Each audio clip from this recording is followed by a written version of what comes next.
Welcome to Man Does Tech, where I solve the problems you didn't even know you had. You start now with focused prep. Flashlight, magnet, mirror, simple sockets, and your phone with Bluetooth and FM scanner apps. First, inspect obvious exterior hiding points, wheel wells, undercarriage, bumpers, grille, because trackers favor metal contact.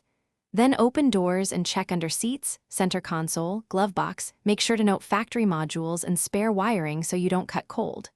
Once done, use the magnet to test for metal-cased devices and keep the battery connected unless you must remove electronics for safe access. Now focus on signals and wiring. Use your phone's FM and Bluetooth scanner to sweep the car, mark hotspots with tape so you can return. Next, trace power lines from the battery, alarm, and OBD-ROMAN 2-port. Make sure to look for added splices, fresh electrical tape, or non-factory zip ties because hidden trackers need power. Then remove lower dash panels and peep behind trim with a mirror to inspect seams and cavities.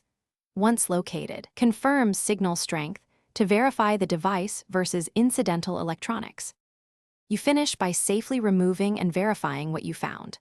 Power down or disconnect the battery if needed, photograph the device and wiring orientation, then remove fasteners and retain the part for evidence. Once removed, isolate the power lead and rescan. If the unit has an EMA or label, record it. If the device had no signal, check internal batteries or magnetic mounts. Sometimes they go dormant. If anything seems tampered with or you're unsure, make sure to get a professional electronic sweep or contact authorities. Thanks for watching. If you found this helpful, don't forget to like and subscribe.